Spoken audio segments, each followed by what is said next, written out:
I'm live. Okay. Hey, everybody. This is Sharda with Characters Here podcast.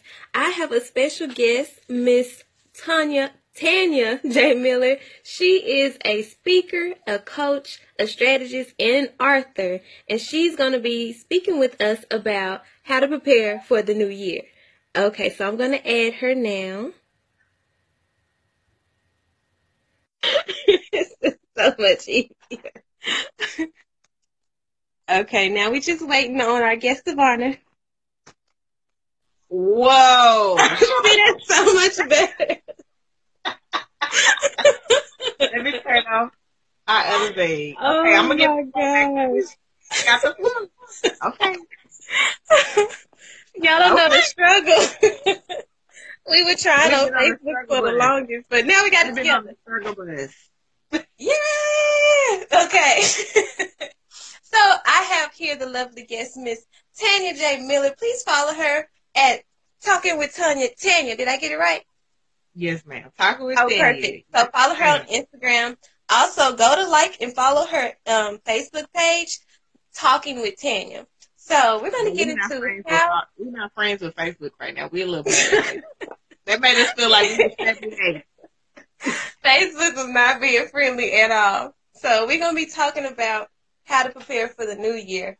Just some things that can't come to mind with preparing for the new year. I know some people are like, new year, new me. And I heard some people like, it's not about new year, new me. You start new me right now before the new year starts. How you feel about that? I mean, I think it's always good to, be retrospective, look back, and to take a look at what you did before, see what was working, and then go from there to kind of put a plan or strategy in place to look at what you're trying to do going forward. But the thing about it is, notice I said strategy and play it, because a lot of us be like, I'm doing a vision board, I'm vision casting, but you ain't put no planning, you ain't got no strategy. And then with the I'm leaving 2018, and like you cut everybody off, you kick everybody to the curb, you doing all of that. So you have to be really mindful whether you looking back at 2018 or you looking ahead at 2019, and really using it as an opportunity to figure out what you learned from it, what you need to work on, what you need to grow, and how you can successfully move forward and move ahead. So let's just not talk and make pretty pictures and boards, but let's actually do it. Following through. How can people follow through, though? Because a lot of people do make those vision boards because they saw somebody do it, and a lot of people do make lists of goals. Did y'all hear the shade from Sharda? That was shade. I felt that. So, I think, so one of the things, and I guess I've done this for probably 20 plus years before they was calling it vision board. But, it's the same aspect of when you're on an interview or when you're somewhere and they ask you what's your what's something that you would want to do or have in the next accomplish this year, next 5 years, next 10. And I think if more people were more realistic in that mindset when it comes to vision boards, then they could actually put actionable goals to it. They could actually, there's a lady I follow, I met her at an author event one year, and she called them drastic. That was her big thing, drastic. But if you can actually put, not just your mouth to it, but, write the vision, make it plain so you can run with it. And the people are like, oh, that's Bible. No, that's real life. Because if you cannot write the plan, write the vision, if you can't make it simple and clear and something you can actually attain and follow, you won't do it. Hence, people that be like, I'm going to lose at the first of the year, I'm going to lose 50 pounds, and you ain't worked out in 8 years. Like, let's be real. You can do it, but like it's very few that can be that strong and have that much willpower to be consistent at it. So I say that, and I guess I answer my next part of it, is consistency is key. That's the only way you do it. And consistency comes with changing your habits, changing your mindset, being focused, and being goal oriented and doing the hard work, especially when you don't want to. Yeah. So, that's how you take it from just being a pretty little vision board with all these cute things you cut out of the magazine. And it's why, everybody get crunk at the vision party of whose vision board was the prettiest and the flyest and the most creative. Yes. But we don't have no actual planning strategies. We don't have no, actual, work after that. So it's very important that you even maybe bring it to light when I was talking about the 1 year, 5 year, 10 year. Put on that board stuff that actually can be done, like realistically done. You know what I'm saying? Because I'm not saying, because they're like, no, Tanya, the purpose of a vision board and a dream board is to, whatever okay, that's great. That is great. But at the same time, if you put stuff that's just so great and out there and you don't put stuff that you can actually achieve and you see, then you will get discouraged. You will get overwhelmed. You will feel like that you're not good enough or, all those different things when the reality is you didn't put realistic stuff on there. You just put drastic stuff on there and you got to have a good balance. I don't want you not to dream and have vision, but I want you to have some balance in your life too. Exactly. That part touches up on when people, I don't know, they say do a mix of it, do stuff that's, out there and then do stuff that's attainable. How do you feel about that being in the same, like, I guess, path that they trying to achieve? Uh-oh, you froze. And now, on the commercial break, I'm not going to play. I'm telling y'all, we went through this on Facebook about 5 tries, and just nothing was happening. Nothing was happening. Instagram. Work with me, Instagram. Shaq, are you still there?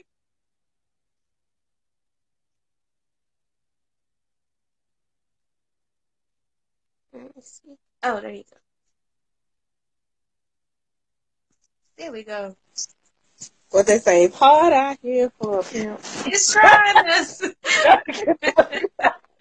It's trying us. Whoa. Man. Hey, we made it though. We made it. We made it. We back. Y'all, I apologize to Miss Sharda, her broadcast viewers. My cell phone is bootleg and it died. No. So that's why I'm not even as cute as I could be because it ain't no good lighting on this camera. So I apologize. No. I apologize. I'm sorry. No, you all good. I got no ring light. We're good because we went through this on Facebook, and we gonna let Instagram be better. We gonna let Instagram be better. We not gonna say nothing bad about Instagram. Yeah, we back. We back. So what was my question? Yeah, so it is some people like other coaches and people that'll tell people to put both. Put half the stuff that's unattainable and other half attainable things. Are you in agreement with that, or how do you see it? I mean, I'm not saying it has to be half and half or anything like that. I'm just saying I don't want you to overshoot it. That you hurt yourself. You know what I mean? You hurt yourself. You shoot off your foot, if that makes sense. Like, I don't want you to where you have so much out there that you are literally not putting something that you can actually meet, because we as people, we want to see growth. We want to see change. We want to see successes and wins. And if you have just all of this stuff that because here's the thing, I'm not saying you can't make it happen, but if it's something that realistically is going to take you 10 years or 15 or 7, that requires a lot of faith, a lot of planning, all of that. So one of the things I talked about in my book, Mind Matters, is basically, well, let me give y'all a little synopsis of what it's about. Basically, it's talking to you about getting out of your head and jumping in life, because sometimes you get stuck. And so one of the things I talk about in that is that part of the battle and part of the drama that you deal with yourself is because you try and make the big thing big instead of breaking it up into smaller pieces. And so it's the same aspect with the vision board. I love that you want to own 5 houses or multiplexes or, apartment buildings. That's Yeah. great. But have you even bought your own home first? You know what I'm saying? How you got your credit together? Mm-hmm. Have you actually did some market analysis to figure out what's a great area to buy in and some of that? So it's like, okay, you can have that, Yeah. but I need to break that up into smaller pieces so you don't give up on yourself, so you don't attack yourself and belittle or beat yourself down. Mm-hmm. Because if not, you gonna be over here looking at, I'm supposed to own 5 houses or, multiplexes or, apartment buildings by 2025. And it's 2024 and I ain't got nothing done. My vision board. Well, that's because you didn't put actionable steps in there. That's because you didn't make that mud plain. You just put your focus on the big thing and the main thing when you really needed to make it rightly divided and make it easier. Mm-hmm. But you can keep getting the wins, and the wins will end up to the success. Oh, now I'm see, just that last part was deep with the steps. That's one thing I think people forget about, and I think that's what makes it overwhelming. Everybody want to run, don't nobody want to walk. Everybody want to run. Nobody want to walk. It takes too long. I'm just saying. How do people get to, okay, how many steps should they have? Because I know people get overwhelmed very easy. Very easy. You talking about a 5-step program, they still like, oh, that's too much. I'm not. It's not a unique number or anything like that. It's just realistic. It's like, okay, so prime example. Prime example. We're gonna start looking for a job, get a new job. Mm-hmm. You want to get a new job by the end of 2019, right? Mm-hmm. Okay. Have you updated your resume? Step number 1. Updated your resume. Yeah. Have you did or participated in any networking functions in the area? Do you know folks? Because we don't always get a job on application. Hello. Sometimes it's on who that like, trust, and know you. Yeah. And who will for you. And who will go in and talk to somebody on your behalf. So, have you participated or done any networking stuff? Have you actually began applying for jobs? You know what I'm saying? Because it's going to be the job that fall out the sky. And yes, that happens every now and then, but not all the time. Yes.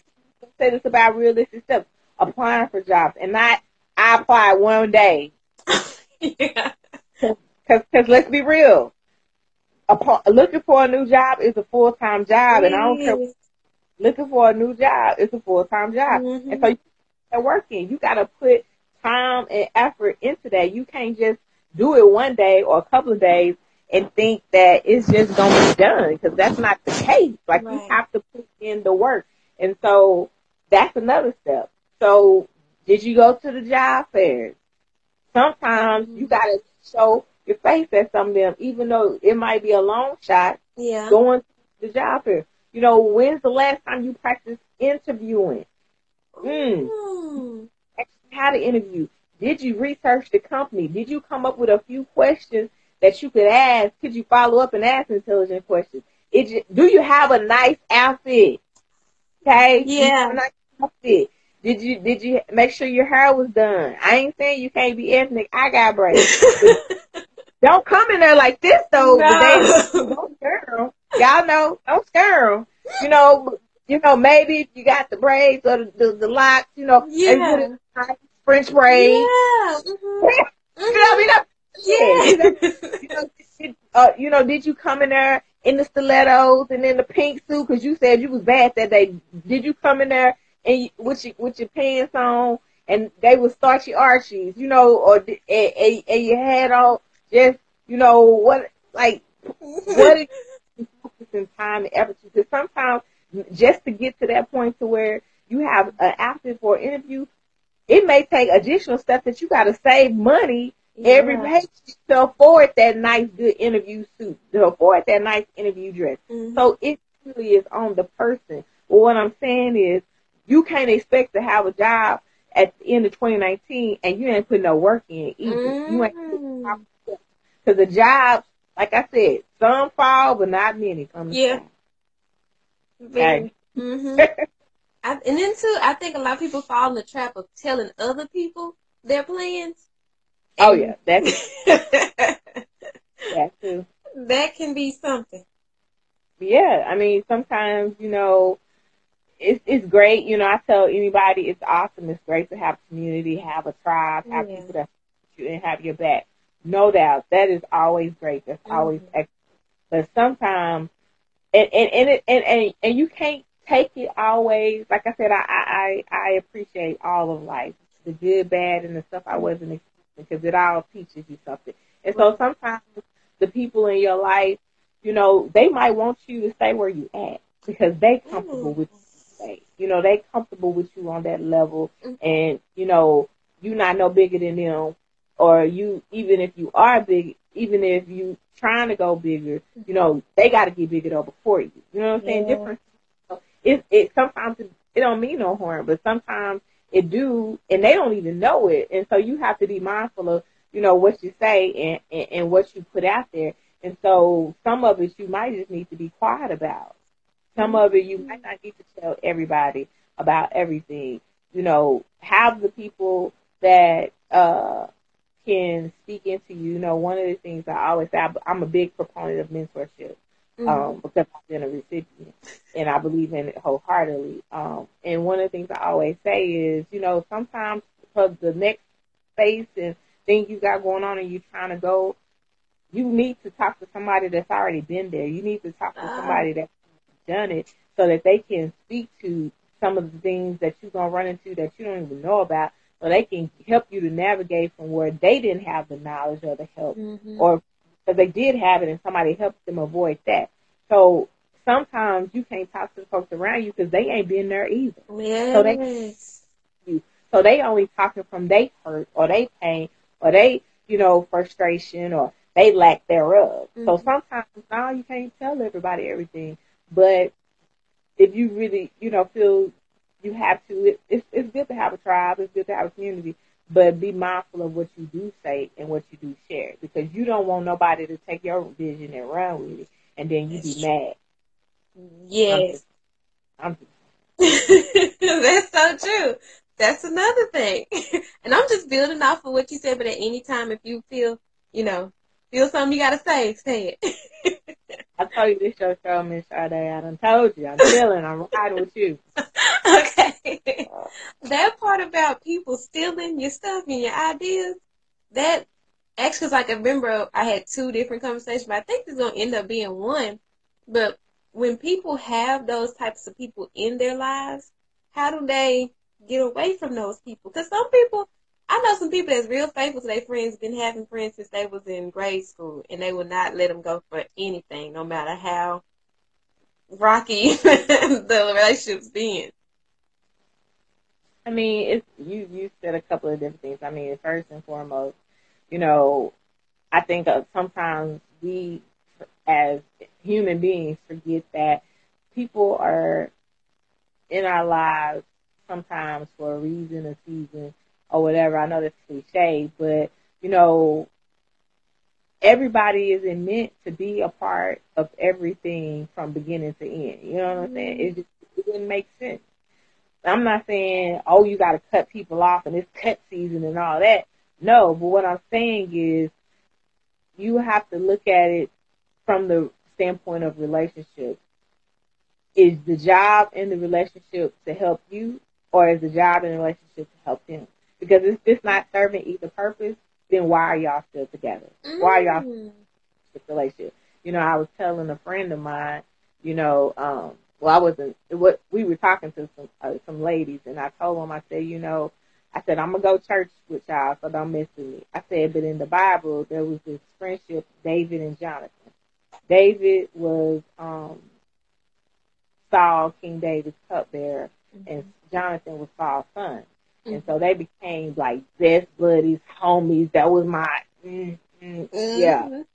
So Jonathan like, yo, I die for you. And David's like, I die for you. And basically, during different times in the relationship, Jonathan was everything to David, and David was everything to Jonathan. And so what I told you two ladies is that, you know, sometimes you're going to be Jonathan and you need everything. And then sometimes you're going to be David and you're going to need to give and to help and to support. I said, but it doesn't make the friendship any less different. I said, but also need to know, though, is when you are David, then you need somebody that you can be Jonathan with. You know what I'm saying? And so if you're always the strong friend, let's take it just street. If you always the strong friend, checking on all your weak friends, you're not getting yourself an opportunity to go any higher, to get healed, to deal with your own stuff or whatever. If all you around is your weak friends, and it's no offense to them, but you need somebody that you can be vulnerable with, that you can be open with, that can help you to get past your stuff so you can keep going. Because if you're not, you know what I'm saying, they say look around your circle. The strongest one in the circle, like, how you gonna ever get anywhere and go to anything better and accomplish and go higher? I'm not saying you can't be there, but at the same time, you can't be there so much that you're losing everything that you're supposed to be and who you are as well. Like it has, as I told you in our podcast interview, shout out Sharda, it has to have balance. It has to have balance. Yeah. Everything, I don't care what it is, it has to have balance. And you can't be them for everything to them all the time or whatever. You always the friend that buy their kids Christmas gifts, come through, handle everything, and then the minute you need something, oh girl, I don't know, I can't help you. I don't. No, I'm in the bed, but I just broke my back. Yes, like it's balance. It's balance. You know what I'm saying? And that's when it gets to the extreme, and that's when they begin the blows and fighting. You know. You know, you have to keep it in proper perspective. You can't let it get. You have to keep it in bay. And if you know that you are assigned to that person to help them and support them, then you need to make sure that you're getting it fulfilled in other areas and in other relationships. And I think too that that people don't realize it, but when you are like the person that's kind of holding the fort down, and you're the only one, that can be a lot on. That can weigh a lot on your soul. That could be very tough. I feel like they talking about herself, y'all on the coach. She's trying to get the coaches that she did all the code. I feel like she's talking about herself, but I ain't gonna mess with her. This is some things I had to deal with y'all in my past. It's coming up. So no, when it weighs on your soul, you will end up hurting yourself just to make sure somebody else is okay. And that ain't how it's supposed to work. So from my understanding, well, from what I got from my own experience, is that I couldn't be okay I couldn't be all that I could be if I'm steady, always hand and foot on somebody else. Like it has to be a balance, like you said. It has to work both ways. So, do you have any advice for anybody out there who is going through a similar situation? They don't know how to. This is one thing. Conversation. People don't know how to communicate. And before it even gets to cutting the person off, they don't know how to communicate to this person. This is what I need from you, and that type of thing. What advice could you give them? You know, I'm big, which a lot of people be shocked, but I'm very big on being the person to follow my sword or accept responsibility. You know, I by nature, as I said, am an introvert, and so a lot of times I go ghost on you. I'm just being honest. I'm being real. I go ghost you, and if you don't know me well enough, and like we just now maybe in some new elements of friendship, you would think I'm mad at you or something. No. So I explained that, like in some new friendships or relationships, like I explained, hey, I'm an introvert. You know, I like to be by myself. That's how I get energized. You know, or I think, or whatever the case may be. And so sometimes I might just probably say no to everything you invite me to.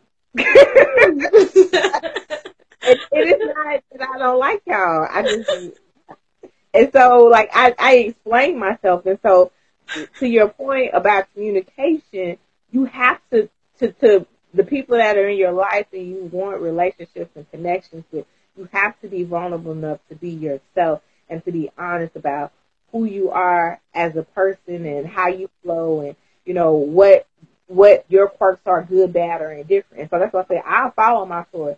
I don't mind apologizing. I will. Mm-hmm. I just apologized to a friend of mine last weekend, and I told her that. Like I was like, yo, it ain't been no excuse like at all. Like I said, we're not mad at each other. You didn't cuss me out. I didn't hurt you. Like nothing. It was just no excuse. And then I was vulnerable enough to say kind of I realized the process had happened, that we got to 5 years and hadn't did much communication and catching up on what or not, you know, and I was vulnerable enough to say, you know, I didn't know how I felt fit in your new life. I didn't know. I didn't know, you know, if I would measure up or whatever. And I was real enough to own it, that was what it was. And then I said after a while, time just slipped away and I never did. And I feel like a lot of times the communication can begin to really happen if we really vulnerable enough to be real with ourselves and be our authentic selves, and then express that. Because a lot of people, if you really think about a lot of the reasons folks mad, they not mad at nobody else first but themselves. What they doing is taking it out of you, but it all a lot of times with you first. And so literally when we was talking earlier on the podcast, you know, we said, I was telling you that we're doing 2019 lives off. Like that's what it's about. Like you cannot go another day, another further saying that it's somebody else's fault. Yeah. Nobody, look here, you have permission, you have authority, you have all right in 2019 to be you, to figure that out, to do the work, to figure out what's going to make you tick, to do your purpose. No excuses. Lives out. So now it's on you. It's on you. Yeah. It's on me, baby. It's on you. What you going to do? Like I'm saying, like it's no excuse. No. 2019, look, we get into the real you. We get into this real. We get into this purpose. Look, we got, no. Lives out. No more hiding. No more saying you confined and you in a box and you can't be, no. It's not going to work. No, not going to do it. So I think I was saying to your point, how people can begin to mend those relationships and to have conversations. First, start with yourself. Talk to yourself and get real. Because a lot of people lie to themselves. They be lying. And if you really be real with yourself, you can fix a lot of folks' problems, including your own. Yes. Truth. I think people thinking to themselves, I can't be by myself though. Like, because they don't want to get to know themselves. You see the whites in my eyes. I might have on my glasses, but you see, that's real. Like, you know, you running around, you know, ain't never been single in 10 years, you know, you running around, hopscotching across America, you know, job to job, place to place. This is, you know, relationship to relationship. It's because if you sat still long enough, you end up in all them voices, all of them realities and realizations of you need to get some help. Yes.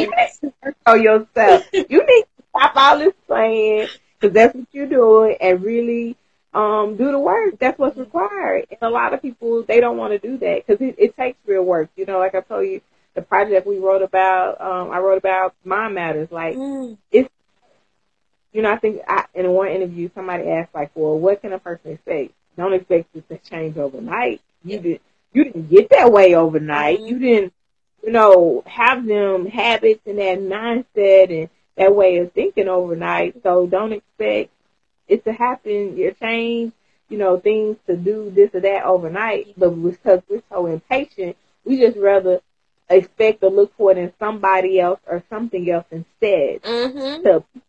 But the reason it don't work and why you going from place to place, relationship to relationship, job to job, is because you ain't did the work in the first place. So If you don't do the work, it's not gonna work. Yeah, that is the truth. So true. And then doing the work too, because I had to do the work a few years ago. Doing the work it is hard, and it takes a long time. You will not know who you are in a few months either. You will not know.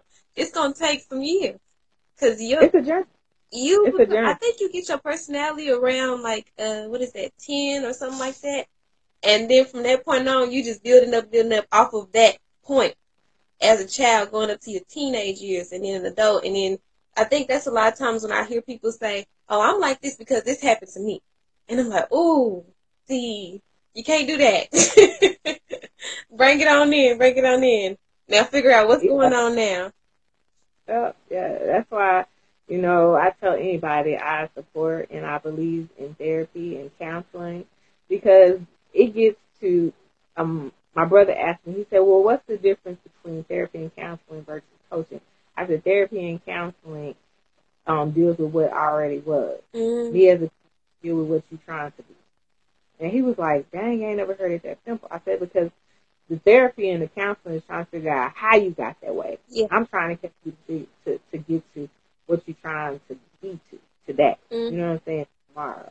And so a lot of times that does require that look back. A lot of times that does require, digging into the revelation of why today you're this is because of things that happened, things you saw, things you experienced, and you didn't even put the correlation together. And that's what the excellence of what counselors and therapists do and why a psychiatrist, why I support them, is because that's real work. And that is a lot of times even what people need before they can go forward is to go back. Yes. For ending, this is December. Just in case some of my people don't fell asleep and woke up and it's December. What is like maybe just like some quick tips that you can give them to even start to either get ready for 2019, like what they can do besides going to a vision board. That's pretty, that's cute. Spend time with your friends. What can they do? Like I said, for us and what we're speaking on for 2019 is lids off, and then so the first step even in that is to just recognize the person that's on the other side of the mirror. And if you don't recognize that person, start getting to know that person, start finding that person, start understanding why that person is the way they are. And so, that could literally be just looking over the past year of the stuff that didn't go right and what part you played in it and what, because of the part you played in it, what you need to do to tweak or to make better next time. And it can be anything from work, it could be family, it could be the friendships, it could be to, business, it could be to your health, fitness. Doesn't matter. It's always a great idea to look at what was so you can figure out what will be. And so that's kind of the start. Don't just be like, I'm cutting folks out and I'm done with 2018. I'm ready for 2019. And you missing out on the last, 25, 26 days of this year because you're ready for it to be over. Yeah, it might have been a hard year for you. Absolutely. It may have been a very hard year. But this hard year still taught you something, and you can learn from it. And so if you can start looking at that and looking at you and how you can become a better you will get, as I said, actionable steps to make a difference. You will get to figuring out how you can unbox, unwrap, and get to what's on the inside, and that's purpose, and that's you. And so, look in the mirror. I know it may sound crazy that I'm saying it, but, some people ain't looked in the mirror in a long time. Oh, they don't even recognize themselves. They don't even know why they saying or doing some of the stuff that they're doing now. But if they look in the mirror, that'll start to help them to get on the right path and the right journey. For that, for lids off, is lid off. Lid off. Lids off. Lids off. Tanya has an event. Could you tell them like the information to go on that event? It's this Friday. It's this Friday. It's called A Night with Popular Tanya. It's it's for the community. It's expected, to be organic, expected to be authentic, expected to be what you need right now. for us to be, as a generation, to make the changes that we want to see in the community, we have to start doing something. We have to not just speak on it and talk on it and write on it and protest it, but we actually have to do. So we hope that the people will come to get what they need so that they will be able to be active and to be activated in, this region for this season, because we are the generation that can make the change. I know that sounds cliche, but it's really on us now. Like, the generations before us, they did a lot of work. It's now our turn, and we can't just talk. We actually have to do it. And so if it means, praying, if it means, having some talking and some sessions, whatever it needs to take place before everyone to unbox themselves, for everyone to get comfortable with who they are so that they can fulfill their purpose. That's what we'll do. So yeah, lives off. This is the beginning of it. You're not going another further with you keep not being you. I did a video earlier this week, and I said the best way I can tell y'all is, y'all know those Snickers commercials. When you hungry, what do they say? The one that be cutting up, like, you're not you when you're hungry. Yeah. You're not you when you're not you, okay? And everybody else knows it. You blaming them, but the reality is they know that you're not being you. Yeah. And the minute you can start to get to that, you and everybody else will be better. Your life will start making the difference, the change, and you will be able to start being a meaningful impact in this community, for our generation, for the times that are ahead of us and that we're in now. So, a night we're talking with Tanya, aka Night 127, is this Friday in Fort Worth, Texas. It's at a church, but it ain't church. It's and all the information you can find out is at bit.ly, all caps, Night, that's NIGHT 127. It is absolutely free. We are just doing a toy drive for the community. Like I said, we can't just talk. We gotta do. To bring a donation of a toy, and that's what we'll be giving away to support the community. Like I said, we don't want to just talk. We want to do. That's it. That's what's going on this Friday, December 7th, Night 127. A night with talking family. I'm excited for it. Is there anything else you can add to this to give people a little taste of? You got services that you can provide, I know. Yeah. I mean, like I said, I'm Tanya, talking Tanya J. Miller, LLC. What we say we do is we help people to do life and leadership unapologetically, on purpose. And people be like, unapologetically, yes, real, unapologetic. If you can do that, you won't have no problem. Yeah. And the problem is nobody is unapologetic. Nobody is willing to do whatever it takes. And when you can, it makes a difference. Yes. So there's books out. There's the Mind Matters Project. It's a book and a journal, basically helping you to get out of your head and get back into life, because people get stuck, and we want to help you figure out how to get unstuck and back on purpose. So that's a project we have. It's a book and a journal. My second project was called Things My Mama Said. It's about love and life, the love of our mom, trying to teach us how to do life right and to do it well. So it's 20 sayings, some stories, things, and then the life lessons we learned along the way. Yes. And it also has a prayer journal on that as well. People say they be crying, they be laughing, they be reminiscing, all in the same chapter. So the third project, it was a mini series or mini book project, and it's digital and audio, and it's called The Process. And it's just talking about there's a vision for your purpose, there's power, all of that. And if you can, it's literally a quick hit guide of how you can really look at it. I would suggest it for anybody for the start of the year, anybody that's to start something. It's a mini ebook series, real quick, literally might be $3. It's cheap. As well, everything is on Amazon or Barnes & Noble, as well as our store, shop.tanyjmiller.com. So feel free to check it out. If you sign up and connect with us at newsletter. A lot of times that's how you get information on promos and sales, stuff like that. So that's at bit.ly, all caps, TJM LLC. And then, of course, social media. We are on Instagram, Twitter, Facebook, and YouTube under Talking with Tanya.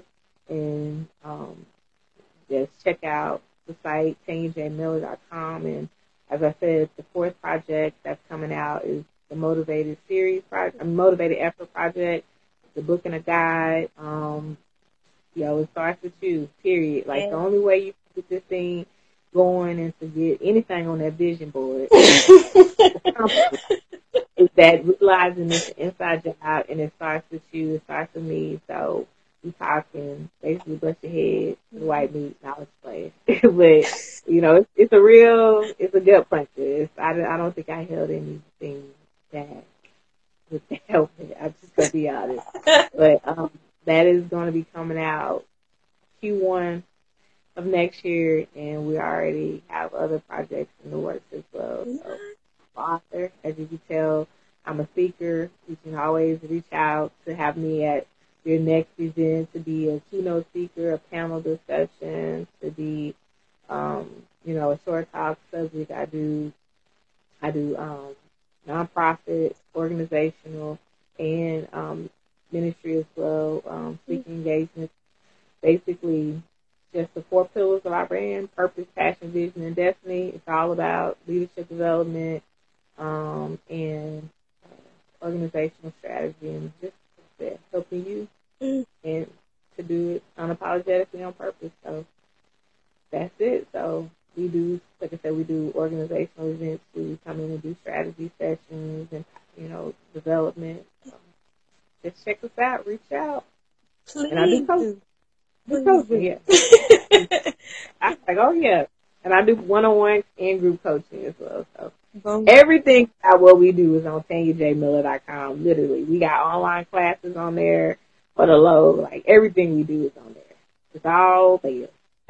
Y'all need to get blessed this year, okay? Use her services, because I feel like she is great at what she do, period. I've just learned so much from you, from interviewing you in the podcast to even now. I appreciate you so, so, so much. You don't even know. I thank you for even wanting to do this. Be a part 2. Oh, yeah. And we finally got it done. It was a process, y'all. But I thank y'all so much for tuning in. This is Sharda with Miss Tanya J. Miller. Please check her out everywhere. Like I said, she will bless you, okay? She has it all for you. And be a blessing to her. And please go to, it's bit.ly night 127 for this week's event, or to connect and join our family is bit.ly TJM LLC. All caps. All caps. So I'll see y'all in another one. I hope that Miss Tanya will come back and do another one with me. Like, I'm going to charge you for the next one. Absolutely. Y'all have a good night.